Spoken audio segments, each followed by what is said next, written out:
Hi friends, welcome to Somu competitive guidance. ఈరోజు వీడియోలో మనం చూసుకున్నట్లయితే కనుక 2024-25 బడ్జెట్లో ఉన్నటువంటి ముఖ్యాంశాలు, దీనిని మనం ఇంగ్లీష్లో చూసుకున్నట్లయితే కనుక 2024-25 బడ్జెట్ హైలైట్స్ అని చెప్పి తెలపడం జరుగుతుంది అనమాట అండి. ఈ బడ్జెట్ హైలైట్స్ నుంచి మనకి ఎగ్జామ్ పాయింట్ ఆఫ్ వ్యూలో మ్యాక్సిమం క్వశ్చన్స్ వచ్చేటువంటి ఛాన్స్ ఉంది కాబట్టి దాటిని క్రోడీకరిస్తూ ఈ వీడియో అనేటువంటిది మేము ముందుకు తీసుకురావడం జరిగిందనమాట అండి.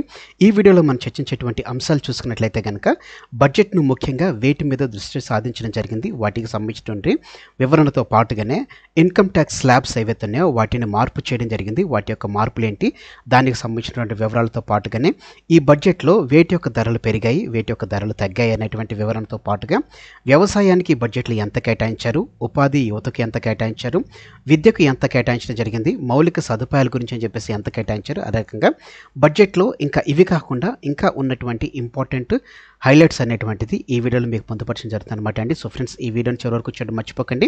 అంత మాత్రమే కాకుండా ఈ వీడియోకి సంబంధించిన లింక్ అనేటువంటిది మీ ఫ్రెండ్స్ అండ్ ఫ్యామిలీస్ రిలేటివ్స్ ప్రతి ఒక్కరికి షేర్ చేయండి. తద్వారా ఎగ్జామ్స్కి ఎవరైతే ప్రిపేర్ అవుతున్నారో వారందరికీ ఈ వీడియో ఎంతగానో ఉపయోగపడడం జరుగుతుంది అనమాట అండి. వివరాల్లోకి మనం వెళ్ళినట్లయితే కనుక వికసిత్ భారత్ చూసుకున్నట్లయితే వికసిత్ భారత్ అనేటువంటిది 9 ప్రాధాన్యతల మీద దృష్టి సాధించడం జరిగిందనమాట. ఎగ్జామ్ పాయింట్ ఆఫ్ వ్యూలో కంపల్సరీ వచ్చేటువంటి క్వశ్చన్ వికసిత్ భారత్ అనేటువంటిది ఎన్ని ప్రాధాన్యతల మీద దృష్టి సాధించింది అనేటువంటి టాపిక్ రావచ్చు, లేకపోతే ఏవైతే 9 ప్రాధాన్యతలు ఉన్నాయో వాటికి సంబంధించినటువంటి అంటే వికసిత్ భారత్లో వేటి గురించి దృష్టి సాధించడం జరిగింది అనేటువంటి క్వశ్చన్ కూడా రావచ్చు అనమాట. సో ఈ 9 కంపల్సరీగా మీరు గుర్తుపెట్టుకోవాలన్నమాట అండి. ఆ 9 ప్రాధాన్యతలు ఫస్ట్ చూసుకున్నట్లయితే కనుక వ్యవసాయంలో ఉత్పాదకత మరియు స్థితిస్థాపకత, ఉపాధి నైపుణ్యం, మూడోది వచ్చేసి మెరుగైన మానవ వనరులు, సామాజిక న్యాయం, నాలుగోది వచ్చేసి తయారీ మరియు సేవలు, ఐదవది వచ్చేసి పట్టణాభివృద్ధి, ఆరవది వచ్చేసి ఇంధన భద్రత, ఏడవది వచ్చేసి మౌలిక సదుపాయాలు, ఎనిమిదవది వచ్చేసి ఆవిష్కరణ, పరిశోధన మరియు అభివృద్ధి, తొమ్మిదవది వచ్చేసి భవిష్యత్ తరం సంస్కరణలు. వీటి మీద వికసిత్ భారత్ అనేటువంటిది దృష్టి సాధించడం జరిగిందనమాట అండి. ఈ 9ని మీరు స్క్రీన్ షాట్ తీసుకోండి, ఇవి ఎగ్జామ్ పాయింట్ ఆఫ్ వ్యూలో ఇంపార్టెంట్. నెక్స్ట్ చూసుకున్నట్లయితే కనుక ఇన్కమ్ ట్యాక్స్ చూసుకున్నట్లయితే కనుక ఇన్కమ్ ట్యాక్స్ స్లాబ్స్ అనేటువంటిది 0 నుంచి 3 lakhs వరకు ఉన్నటువంటి వారు ఏ విధమైనటువంటి ఇన్కమ్ ట్యాక్స్ పే చేయాల్సిన అవసరం లేదు.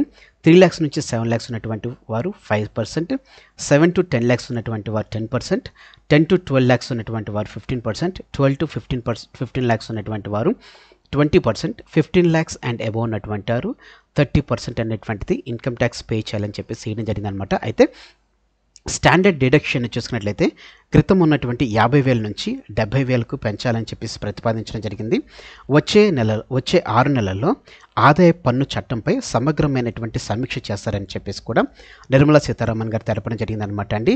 ఈ సంవత్సరం బడ్జెట్లో ఏవి పెరిగాయి, వేటి ధరలు తగ్గాయని మనం చూసుకున్నట్లయితే కనుక టెలికాం పరికరాలు, అమ్మోనియం నైట్రేట్, ఎరువులు, పేలుళ్లు పదార్థాలు, అదే రకంగా యాంటీబయాటిక్స్లో ఉపయోగించేటువంటి అమ్మోనియం నైట్రేట్ యొక్క ధరలు పెరగడం జరిగింది.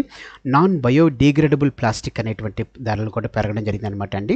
వేటి ధరలు తగ్గాయని చూసుకున్నట్లయితే బంగారం, వెండి, ప్లాటినం మరియు ఖనిజాలకు సంబంధించినటువంటిది, మొబైల్ ఫోన్లు, సౌరశక్తి భాగాలు, అదే రకంగా క్యాన్సర్ మందులు, సీ ఫుడ్, అదే రకంగా ఫుట్వేర్ సంబంధించినటువంటి ధరలు తగ్గినట్లుగా తెలపడం జరిగిందనమాట అండి. వ్యవసాయ రంగాన్ని కనుక చూసుకున్నట్లయితే కనుక వ్యవసాయం మరియు సంబంధిత రంగాలకు 1.52 లక్షల కోట్లు అనేటువంటిది కేటాయించినట్లుగా తెలపడం జరిగిందనమాట అండి. అన్ని ప్రధాన పంటలకు మ్యాక్సిమం సెల్లింగ్ ప్రైస్ ఏదైతుందో, మినిమం సెల్లింగ్ ప్రైస్ ఏదైతుందో దాన్ని కంటే 50% మార్జిన్ను వీళ్ళు ప్రకటించినట్లుగా తెలపడం జరిగిందనమాట అండి. 2 సంవత్సరాల్లో 1 కోటి పొలాలకు సహజ వ్యవసాయానికి మార్చబడతాయని చెప్పేసి కూడా తెలపడం జరిగిందనమాట అండి. ఉపాధి మరియు యువత విభాగంలో మనం చూసుకున్నట్లయితే కనుక 5 సంవత్సరాల్లో 4.1 కోట్ల మంది యువతపై దృష్టి సాధించేందుకు 5 పథకాలపై 2 కోట్లు అనేటువంటిది ఖర్చు చేస్తున్నట్లుగా తెలపడం జరిగిందనమాట అండి. 3 కొత్త ఉపాధి పథకాలు ఫస్ట్ టైం యూజర్స్ గురించి అని చెప్పేసి యజమానులకు మద్దతు, అదే రకంగా తయారీలో ఉద్యోగాలు అని చెప్పేసి ఇస్తున్నట్లుగా తెలపడం జరిగిందనమాట అండి. అదే రకంగా విద్యా, ఉపాధి, నైపుణ్యాభివృద్ధి గురించి చూసినట్లయితే 1.48 లక్షల కోట్లు కేటాయిస్తున్నట్లుగా ఇందులో తెలపడం జరిగిందనమాట అండి. నెక్స్ట్ విద్యకు గాను మనం చూసుకున్నట్లయితే కనుక ఉన్నత విద్య కోసం అని చెప్పేసి 10 లక్షల వరకు రుణాలకు ఆర్థిక మద్దతు అనేటువంటిది ఇస్తున్నట్లుగా తెలపడం జరిగిందనమాట అండి. అదే రకంగా ప్రతి సంవత్సరం 25,000 మంది విద్యార్థులకు సహాయం చేయడానికి అని చెప్పేసి మోడల్ స్కిల్ లోన్ పథకాన్ని కూడా అప్డేట్ చేస్తున్నట్లుగా ఇందులో తెలపడం జరిగిందనమాట అండి. అదే రకంగా నేషనల్ ఎన్ఎస్పి దానికి సంబంధించినటువంటి పిల్లలకు సంబంధించినటువంటి ఒక స్కీమ్ కూడా తీసుకురావడం జరిగింది. దానికి సంబంధించినటువంటి వీడియో కూడా నేను చేయడం జరుగుతుంది అనమాట అండి. ఇటువంటి అప్డేట్ అనేటువంటి చేయడం జరిగింది అనమాట. నెక్స్ట్ మౌలిక సదుపాయాలు రూపాయలు గాని మనం చూసుకున్నట్లయితే గనుక గ్రామీణాభివృద్ధికి 2.66 లక్షల కోట్ల రూపాయలు కేటాయించినట్లుగా తెలపడం జరిగింది. మౌలిక సదుపాయాల అభివృద్ధికి రాష్ట్రాలకు మద్దతుగా రూపాయి 1.5 lakh కోట్లు అనేటువంటిది దీర్ఘకాలిక వడ్డీ లేని రుణాలు ఇస్తున్నట్లుగా తెలపడం జరిగింది. అదే రకంగా 1 కోటి పట్టణ పేద మరియు మధ్యతరగతి కుటుంబాల గృహ అవసరాల కోసం అని చెప్పేసి దరిదాపుగా 10 లక్షల కోట్ల రూపాయల పెట్టుబడి పెడుతున్నామని చెప్పేసి కూడా ఇందులో తెలపడం జరిగిందనమాట అండి. ఇతర ముఖ్యమైనటువంటి బడ్జెట్ సంబంధించినటువంటి ఇతర ముఖ్యమైనటువంటి అంశాలు మనం చూసుకున్నట్లయితే కనుక జీడిపిలో 4.9% అంచనా వేయడం జరిగింది. ఇది క్యాపెక్స్ మరియు ఫిజికల్ డెఫిసిట్ కోసం 11.11 లక్షల కోట్లు కేటాయించడం జరిగిందనమాట అండి. అలాగనే బీహార్లో రోడ్డు మౌలిక సదుపాయాల అభివృద్ధిగా అని చెప్పేసి 26,000 కోట్ల రూపాయలు కేటాయించడం జరిగింది. అలాగనే ఆంధ్రులకు కొత్త రాజధాని అమరావతి గురించి అని చెప్పేసి 15,000 కోట్ల రూపాయలు కేటాయించడం జరిగిందనమాట అండి.